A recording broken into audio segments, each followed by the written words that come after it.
and then you have Jake Paul, Gervonta Davis. That's the state of boxing. Yeah, that's right now. crazy. Let that sink in. Jake that's Paul, right Gervonta Davis is so crazy. 135 versus 200. That is so nuts. They go, the rehydration limit or something is 195.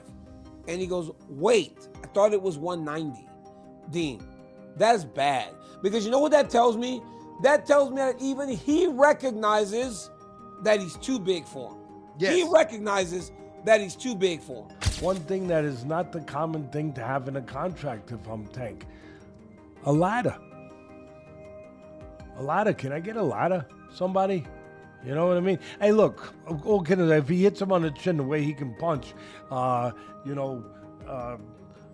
Jake might be doing a dance. You know what I mean? Not voluntarily either. But we'll get into that more later.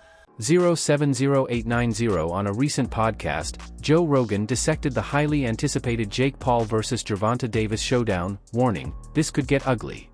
He highlighted the massive weight disparity between the two, stressing that weight classes exist for a reason. Rogan pointed out that Jake's size and power might give him an advantage, but Gervonta's skill and lightning-fast speed make the fight fascinating.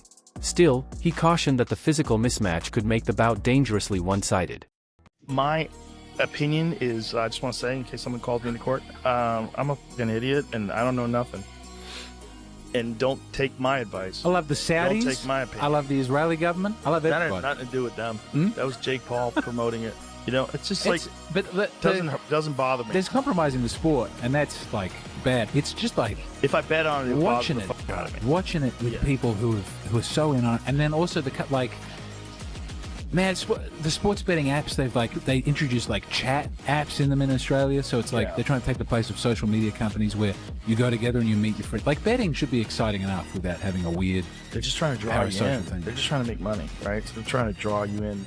Joe Rogan has often highlighted how ridiculous the weight gap is between Jake Paul and Gervonta Davis. Paul competes near the cruiserweight division, weighing around 195 to 200 pounds, while Davis has spent most of his career fighting at lightweight, roughly 135 pounds. It is happening. WBA lightweight champion Gervonta Davis, who's unbeaten in 31 professional contests, takes on the self-proclaimed problem child Jake Paul, one of the most influential and marketable global personalities. Paul and Davis square off in Miami after doubts around the fight being sanctioned in Georgia triggered a change in venue. Neither fighter can weigh more than 195 pounds. The weight is perhaps the most surprising factor. Paul has boxed most of his career around 200 pounds, the cruiserweight limit, but did tip the scales at 227 pounds when he faced off against Iron Mike Tyson last year. Davis, much smaller in stature, competes at the 135 pound mark and has also won world honours at super featherweight. And despite some discussions about possibly dropping down to 10 ounces, the pair seems set to wear 12-ounce gloves. And in terms of distance, despite the exhibition tag, the fight will play out over 10 3-minute rounds with 3 scoring judges at ringside, but the result will not be officially recorded on their professional records. Boxing purists and athletic commissions have also voiced strong criticism, arguing that a matchup with such a massive weight disparity would never be sanctioned under normal rules. They note that even with catchweights or exhibition labels, such differences challenge the sport's fairness and credibility. 100%. He should beat Jake Paul, shouldn't he? No, he shouldn't. But you don't think? Sorry. So, I thought we were all unanimous here. Do you think that Jake Paul beats Gervonta Davis? 70 pounds is 70 pounds. Gervonta Davis is very small. 5'5". He's tiny, bro. 5'5". That's what I'm saying. Jake Paul, he's a little man. If Jake Paul's tucking up, move on, and absorbing punishment for walking forward, then look, there's a weight advantage. Rogan views this fight more as a spectacle than a legitimate competition. He called the idea of 135 pounds versus 200 insane, stressing how absurd it looks from a traditional boxing perspective. He also expressed concern about the safety risk. When one fighter carries that much extra weight, their punches deliver far more force, greatly increasing the danger of serious injury.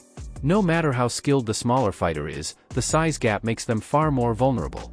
In boxing, so you got Canelo Crawford, you got Mike Tyson, Floyd Mayweather, that's happening, and then you have Jake Paul, Gervonta Davis. That's the state of boxing. That's right now. crazy. Let that sink in. Jake That's Paul, boxing right now. Gervonta Davis is so crazy. 135 versus 200. That is so nuts. They're all exhibition. None of them are. exhibitions? I mean, they're exhibitions. But what does that mean? Just means you don't really. Nobody wins. They're not. Right. It's kind of. I mean, it's weird. I don't want Jake to assume they're not. It's not like a real scrap. It's not real. Really? So they're not trying to knock each other out? No. Well, Mike Tyson and Floyd Mayweather don't like each other. They have not liked each other forever. Tyson and Mayweather. Yes, but they like Mike Tyson and Mayweather don't like each other. Huh. If there's a fight that might be real, like where Mike Tyson might say, "I'm going to knock this out," or "I'm going to try to knock this motherfucker out,"